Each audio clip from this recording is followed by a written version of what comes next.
Welcome back. I'm your host, Rich Weber, with the Florida Aviation Network, and we're broadcasting in the clear from the Howard Hughes exhibit in the Florida Aviation Air Museum at the Sun and Fun 2013 near Lakeland, Florida, at the Lakeland Linder Regional Airport.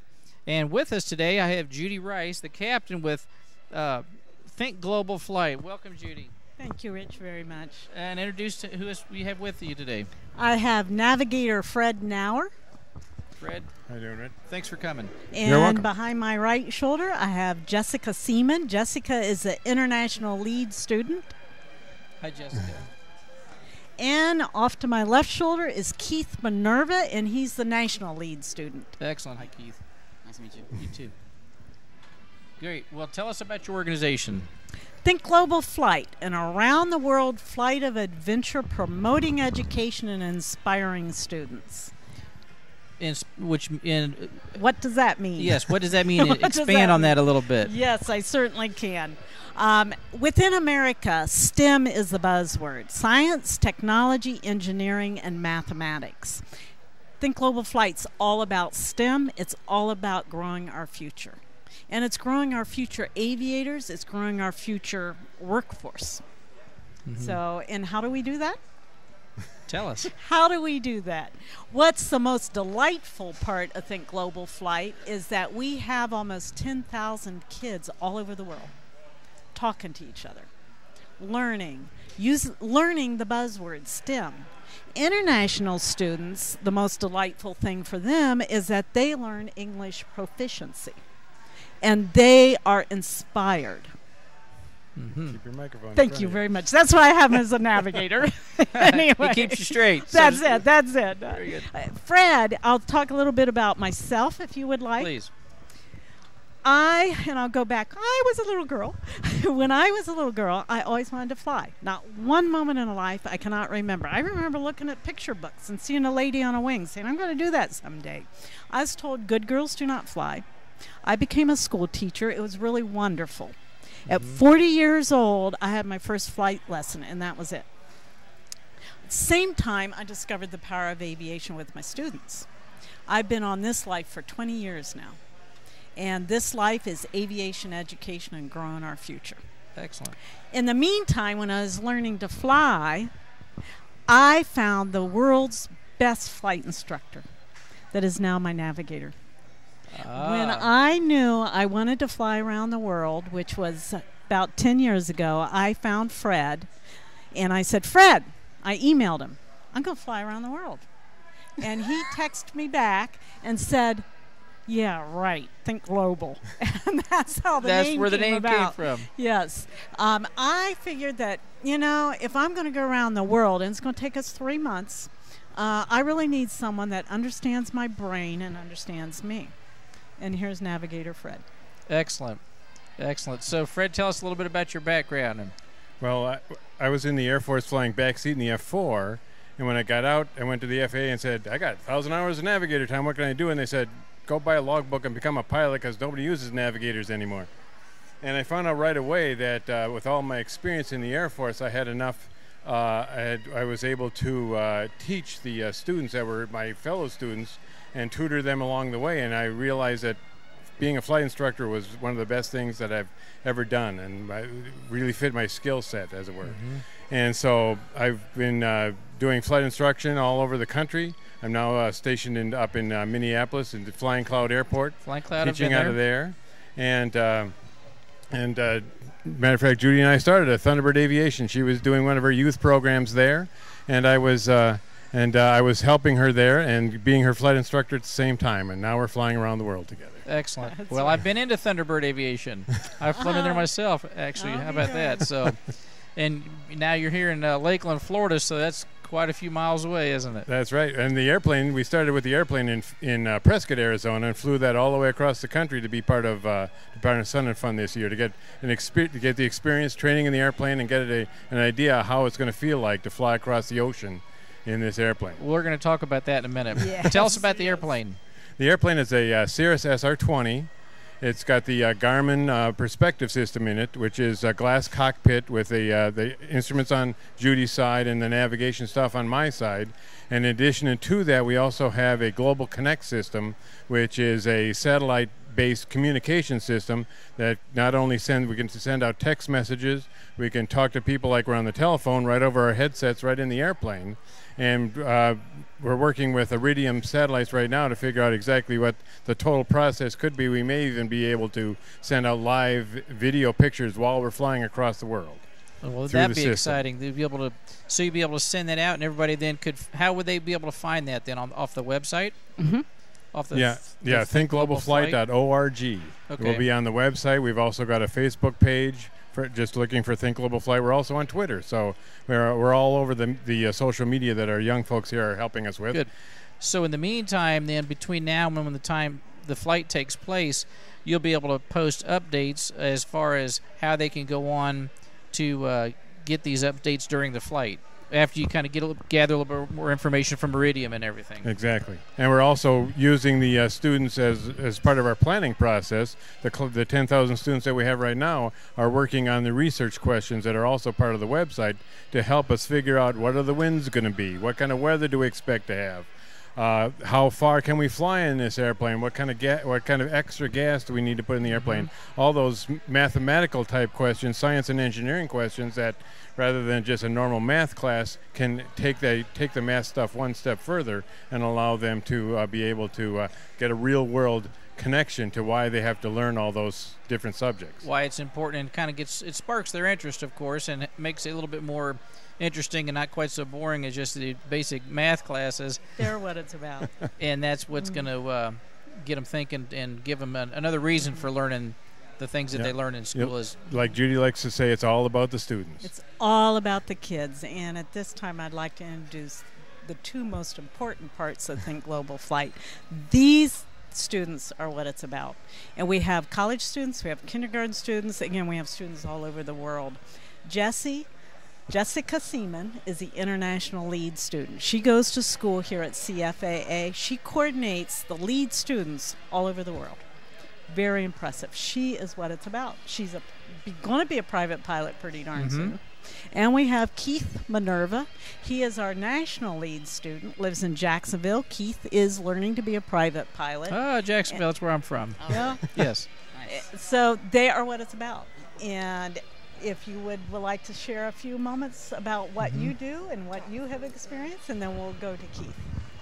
All right. What I do is I take care of all the student command centers around the world. I make sure that they have everything that they need in order to answer their investigative questions, stuff like that. And I also help them connect.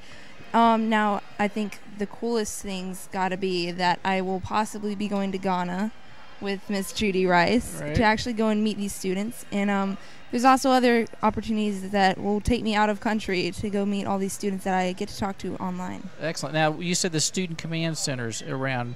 What does that mean exactly? Now, a student command center is made up, they are usually at schools, and all the students there, they follow the flight and stuff, and they work on the flight. Now, that is also where she's going to be stopping. That's how we pick where she stops along the route. She stops and goes and meets these kids that we've been talking to for so long over the internet, and it's all been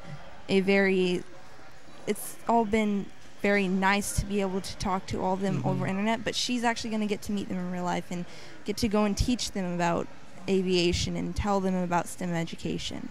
And so part of what their job is to make some of these determinations and calculations. It's, each one of these stations, each one of these locations, I'm assuming that they probably have maybe a local teacher there that helps them work with determining how much fuel that they're going to need and all the all the calculations, right? Right. Now the thing is with the teachers, every student command center does have a adult that helps out there, and they're on the adult part of it. So we actually help them out too. I keep in touch with them, let them know what they need to be doing, and we're all just getting ready for the flight. Excellent. And the flight's going to be next year at Sun and Fun. Next year at Sun and Fun. She's That going is to be right. kicking it off here at the 40th Sun and Fun. I think it's the greatest time to do it. That'll That's be right. perfect. It's really important for a teacher to know that, and for a parent to know that a teacher and a parent, it doesn't matter. You can register on the website. There's no cost. There's no time requirement. There's no age limit on it. And Jesse helps them out with the investigative questions. All the questions are there. All the resources are there. It all relates to our route in the airplane. And then we have Keith Minerva. Keith's main job is not only coordinating all the national students, but he coordinates the Student Command Center forum pages. And that's a handful. But I'm going to let Keith talk about Okay. that.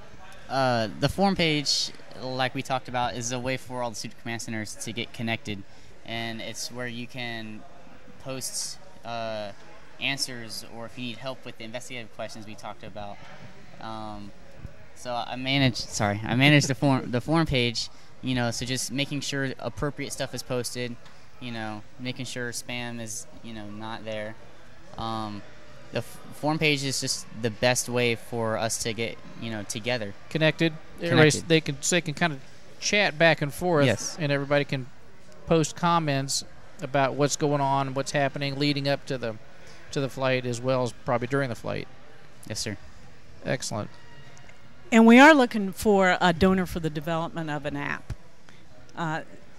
These two say we need an app, and they're right. The kids are always there. Everybody The kids are using the website, but they want an app. And an app is important also internationally. As you look at our international population, internet is really an issue.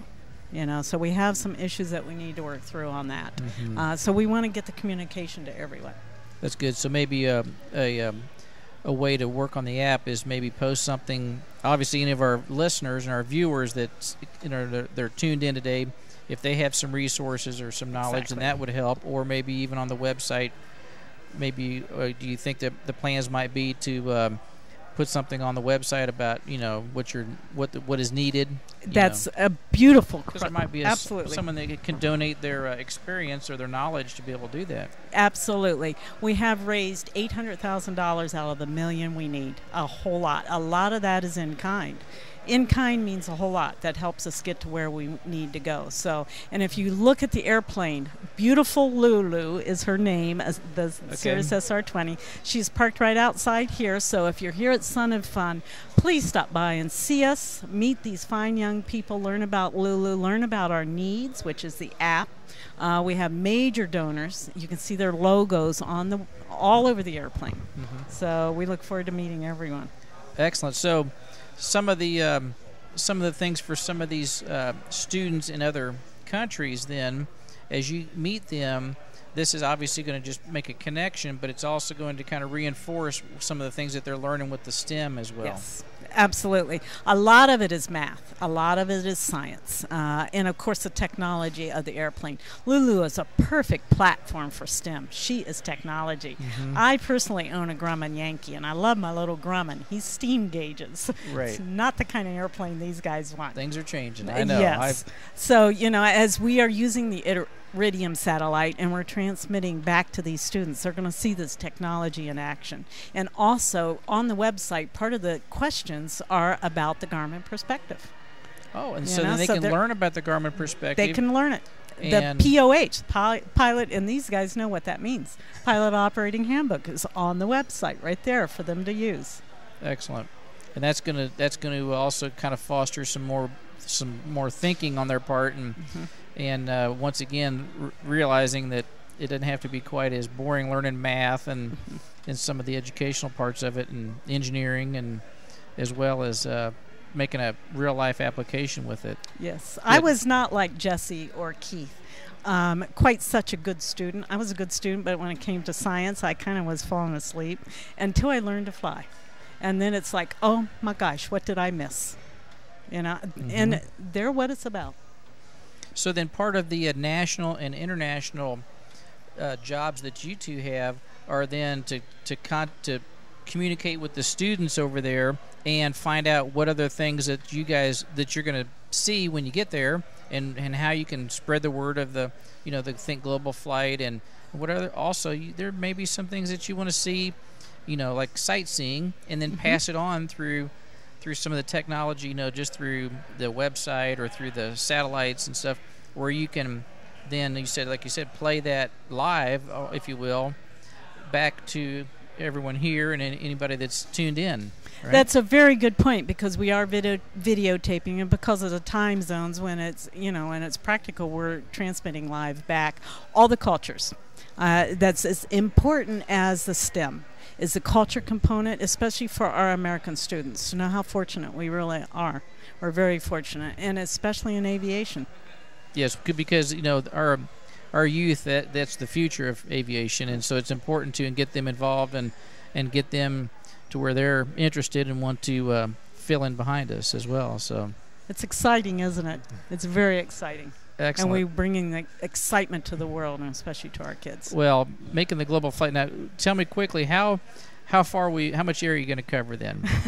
Almost 25,000 nautical miles. I cross the Pacific solo because the airplane, with the weight, I need 2 extra fuel tanks to cross the Pacific, 15 hours. Fred will join me via another airline, JetBlue maybe. It depends on who sponsors us.